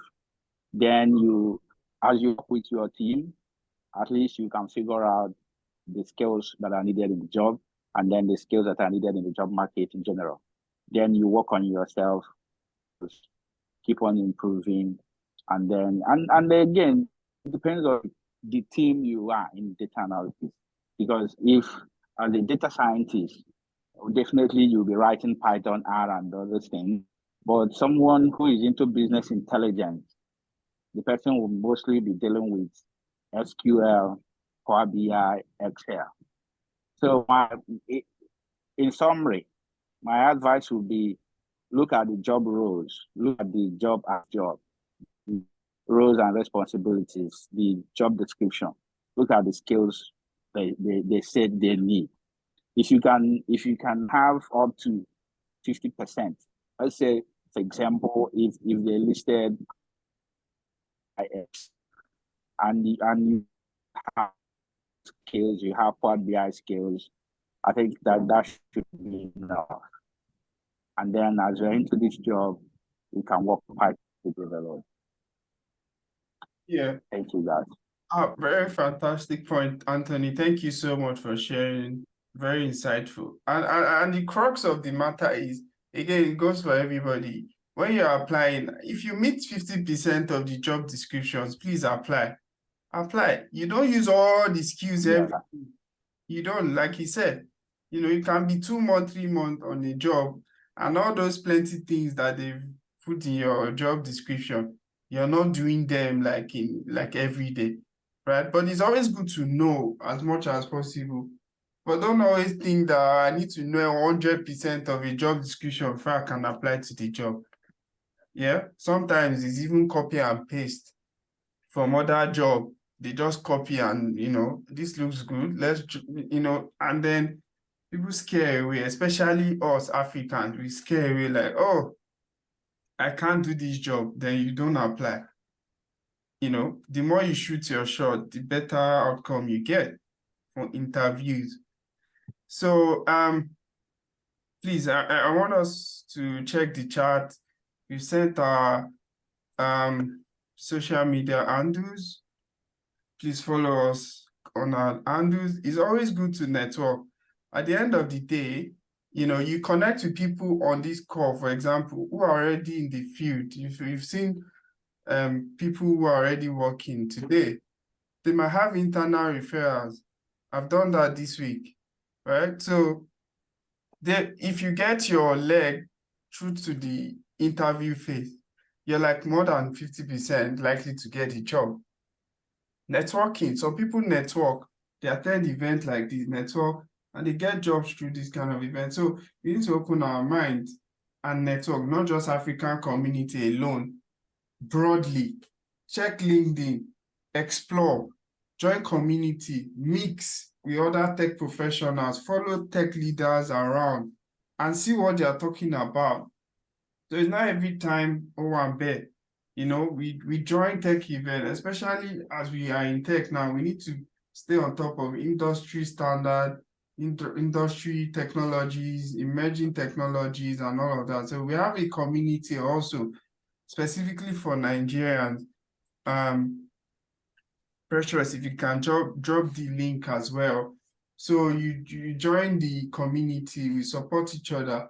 People who are looking to transition into tech and a different state, but of course you need to take that step today. Please follow us, subscribe to our channel so you stay in touch. And yeah, I'm just gonna call Sadiq, one of our, should I call you ex-students, to share just his experience on how he navigated and got a job, etc. So Sadiq.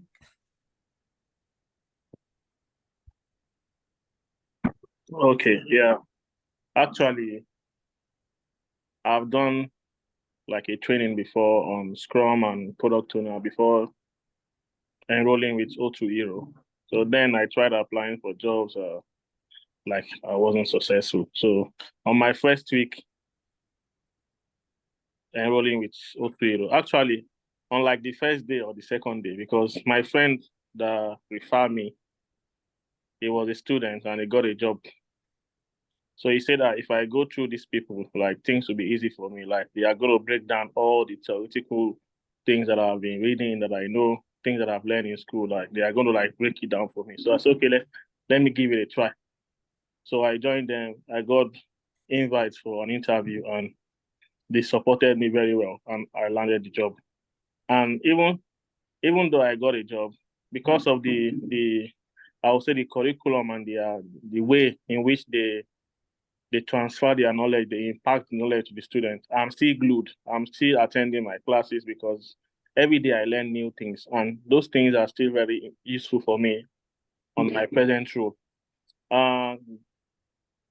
My experience getting to the job, because of course, most of us, we've lied on our CV that we have so and so experience. So I needed to catch up because much is expected. Like, oh, you this guy, you say you can do this, you can do that. So for me, one of the thing I would say, like if you are starting on a job and you really don't have much experience, is don't be quiet. Ask questions. Ask your colleague. And also learn the small, how will I put it? Those small skills like organizing a meeting, scheduling a meeting, like how to navigate, use Teams, those small things like that. If you don't know them, you can quickly just go and ask somebody that know them. So don't be quiet.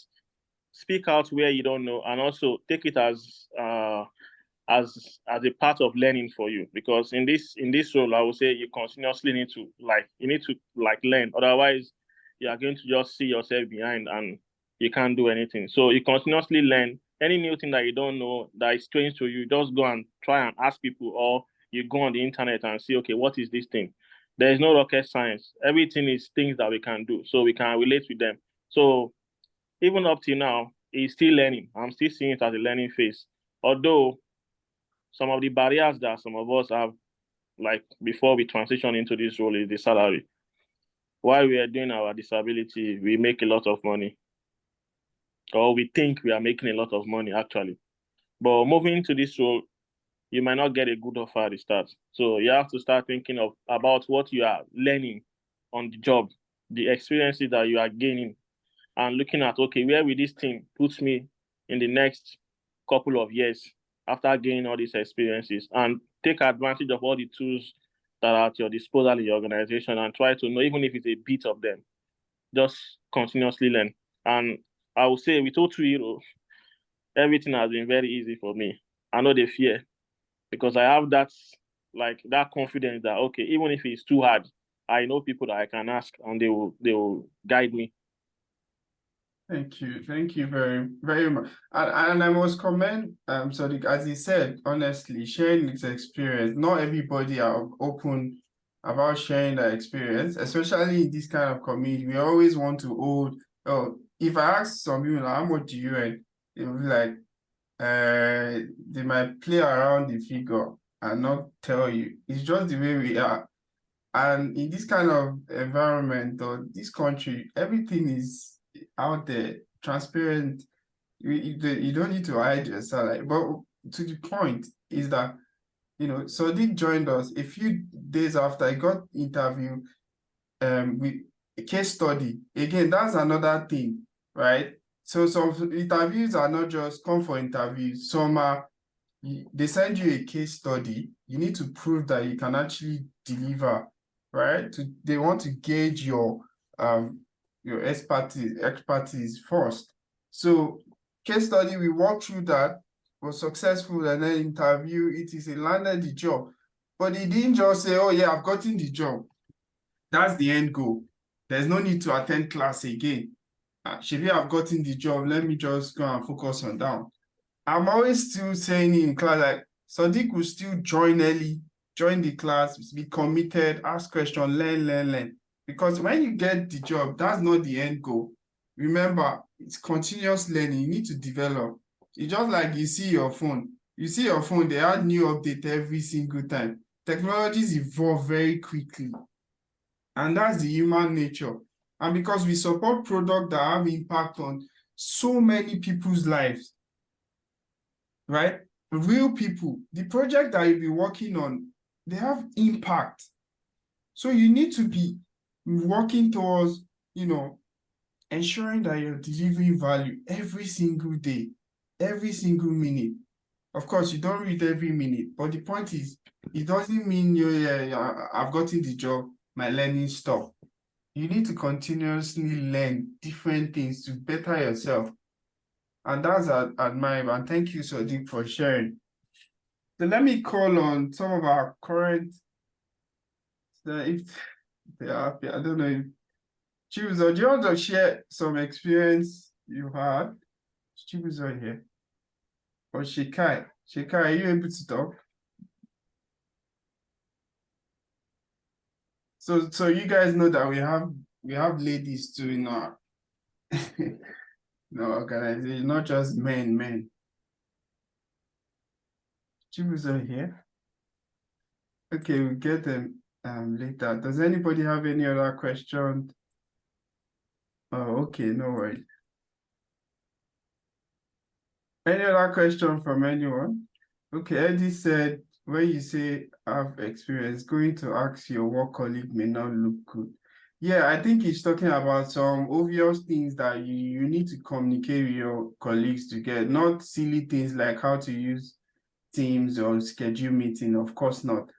He's already, he's just saying that some little things, especially people that are not really familiar with the professional environment, might mess you up. There's no point saying you're a good business and you've scaled through the interview and maybe you miss the small things. You don't even know how to set or schedule meetings on Outlook, and then you resume. You know, of course, you will not go ask your colleague that one. You need to come and low-key ask your connections, like us, right? So, but we don't even allow that happen to us. We make sure that is part of our curriculum, making sure you're well grounded with all these tools that you need to be successful. Yeah, Precious, you said you wanted to add something. I wanted to add something, but you already touched on it, you know. So knowing who to, that was when Sadiq was speaking, knowing who to ask question, knowing the kind of question to ask. Of course, even some organizations actually, as little as setting up meeting, they can actually, they enroll for training, like they set up a training and say, oh, we're not using Teams, we're not using this, but at least you don't know left, right. You're trying to understand who is who. So you need to be careful. So it's better you ask your community. So that is one thing. And also, Gwenga talked on salary something. You know, sometimes we say it's not all about the money. The money counts as well. Because as I've said in our community group on WhatsApp, the first offer that I got was motivator to a whole lot of people. They say, wow, then for me to make this from disability or from any other farming that you're doing, then I need to do like 2-3 jobs. But if I can make it from one, you know, that kind of a thing. So sometimes you can share your salary with some people. For example, the other day somebody was asking on the group and say, how much is the money? I say, give me money, I'll go and find it out, because I know those data are out there. So as Benga mentioned, those salaries are not something that are very hidden in Australia. It's very open. Some companies put it on there. But letting your friends know about this can as well encourage them. If there are people that you're encouraging to get onto these professional roles, so that can actually stimulate them, you know. So those sometimes could be a way you can help your friends to actually get on those kind of thing. So that's one thing. Thank you. So just again, just to buttress on that, on salaries, what is the earning power for a business analyst, Scrum Master? What's the force about really? So we know that it's beyond the salary, but can we talk about some of the, this would depend on the company, your location, your level, your right? So typically, I've had experience with so many of our students. Some, they get $100 contract per day. Some got 650, some got 700, 900, 1,000, right? And some got 140, 150 per annum for full-time contract job, like not contract, full-time employment. 140, 150, 120, 110. I've seen 99. So it really depends, like with everything. But again, there is flexibility, there's job satisfaction, there's you understanding and recognizing that you don't have a ceiling. So someone that came to Australia today, got the same maybe care job, will not be earning the same thing as you. Like you can work and grow the same way we grow in Nigeria. You grow, step up, get to more leadership position, your salary increases, or even change jobs and begin to earn higher salary. So there's no ceiling, right? If somebody wants, okay, Natalie, you want to add to that? Yeah, I just want to ask a question really. So I've seen a lot of offer comes to me, a contract role, $1,200, $1,500, $800. But of course, most of them or some of them requires being a citizen, which I'm not. So my question is, I've never spoken or meet anyone that is doing this kind of contract job. So I just want to ask how does this work? Because collecting 1,000 in a day, I'm thinking of probably swapping to that kind of contract. by probably next year and stop this full time. So what will you advise? What are the disadvantages of this contract? Is it very hard, for earning this kind of amount in a day? So, for example, my experience, I'll tell you, if you're looking at contract jobs in states like Canberra, you want baselines, whatever, citizen, must be an Australian citizen, blah, blah, blah. I don't even apply to those jobs because I'm not a citizen yet. So I know that demographic, they always want that. Now, if you're talking about cities like New South Wales, Brisbane, Melbourne, typically where you find those contract jobs, the disadvantage there is that most times they are short term, like 3 months, 6 months, right? And then you need to go through that cycle again. It's not all of them that you must be an Australian citizen. Sometimes some we specifically say Australian citizen because some of those contracts are like a company that's working with government. They need a business analyst to implement that project in 6 months. Of course, they'll pay you like 1,900 per day to work for that 6-month period. And once that is done, you need to look for another opportunity. You can get that through the agency or mostly through agency. That's what I've seen happen. So to the disadvantage is always short term, like 6 months. If you are that person that you just want to quickly end things, you're not forced about going through the cycle again, looking for another contract, maybe before or at the end of your contract, then you can shoot for a contract job. But some people want consistency, want balance, right? No risk. I just want my 140 per annum, 150 per annum, 120 per annum, and I'm fine. And I can do my other things, pursue my other dreams. That's what some people want, And then we typically, based on our own experience, if you are targeting jobs in regional area, your money will be lower than if you are in targeting jobs in the CBD. Like regional areas are few and far between. They're always like between that 95 to 120 mark, typically, because we all know the disadvantage of regional area. CBD, there's no ceiling in there. It depends on the company, as I said, the type of role, etc., your experience. But yeah, those contract jobs are also very competitive. Like, of course, because they need people that are individual contributors, that they can go bam, bam, deliver on the project, operate on that level. And that, that's it really. I don't know if I answered your question, but you don't always have to be a citizen. But yes, citizens always get more opportunities, like, because you have no limit.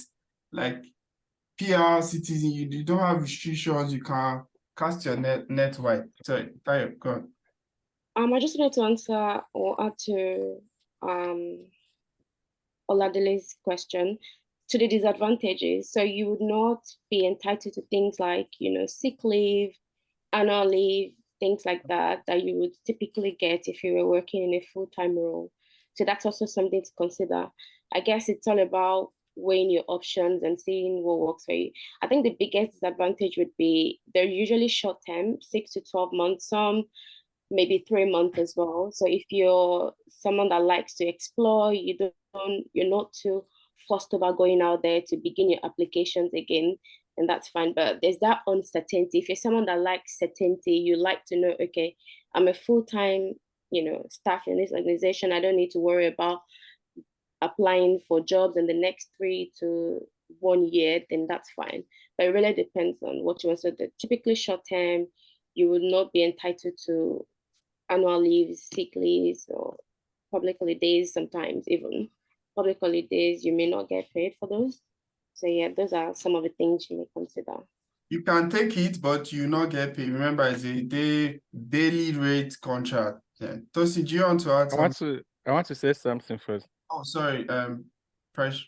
Yeah. So the something there with, from my advice to someone switching, is even if a contract role is paying you 1,200, which is the highest I've seen in BA.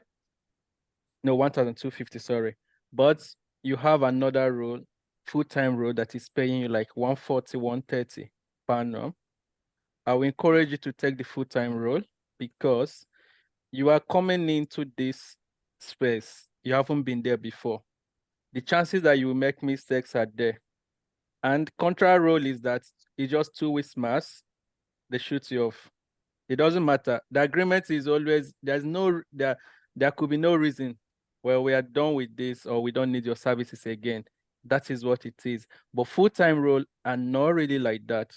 Full-time role are not like that. So at least even if you don't pass, of course, we are believing that every Nigerian that will get a job and passing through these trainings and this will be able to pass the probation. After that 6 months, even if you're moving to another job, you must have learned something. But to be honest with you, contract role they can let you go within 2 weeks of you starting, and no law against it because it's written and you signed it. So the money is very much watching. So when you have built, what I've learned from people, even from outside the country, what they told me is, when you have grown yourself, you have solidified in this space, forget about full-time role, take on contract roles, because you know that when you go out there, you will always get something. But if it has taken you 2 years of coming to Australia, 3 years to get into that, and you not jump into a role that you cannot perform very optimal, then that becomes an issue. But if that is what you have available, fine. But that you just started a full-time role because of the money, you jump off and went into the and thinking of going to another one, no, that I won't advise that. All right. No, sorry, I know we've spent a minute here. Just one more, please, Noah. Yeah, I need to hold on. Okay. You're on mute. Sorry, I need to just apologize because we like to stay on time. So okay. We just want to round up this. We're sorry for the extra few minutes, but yeah, Radile will get your point and just try to round this up. Okay. So I think second to the question is what is your experience with people that are running 2 roles together, like doing 2 product owner? How realistic is that? Well, for me, I will tell you for a fact that I've had an experience where, again, there can be an integrity issue, especially if it's stated in your contract that there's no secondary employment, right? So I've had an experience where I actually didn't look at the contract. I didn't read, like we do, I didn't read all the nitty-gritties of the contract. And it was when I was doing onboarding and doing the training, then I saw that in the company frowns against secondary employment. So I had to resign for integrity issues. Like, I don't want any, breach of policy. So what I would say is that, for example, if you're doing a BA job here in Australia, because your skill transcends a particular region, you can explore other opportunities, maybe in the UK, US, whatever. Try to do that. It's a different work hour. If you know you want to work hard and you don't want to sleep again, you can do the 2 jobs that way.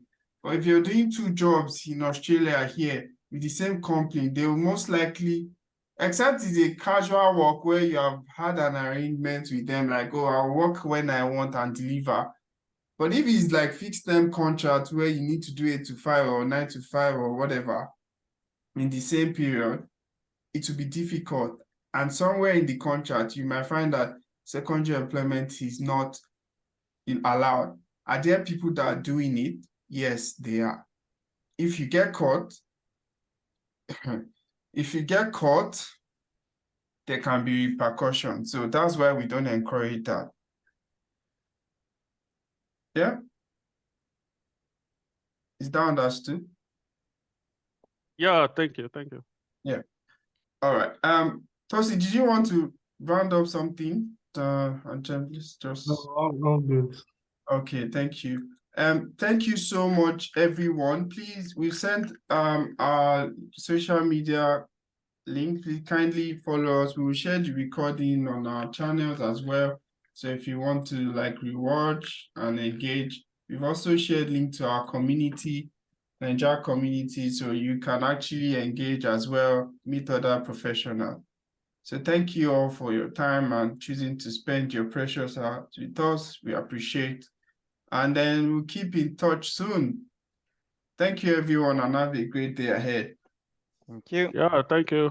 Thank you. Thank you, Tosin. Thank you, Ali. Thank you, Praise. Adele. Thank you, guys. Thank you so much. Shekai, everyone. Thank you. Bye.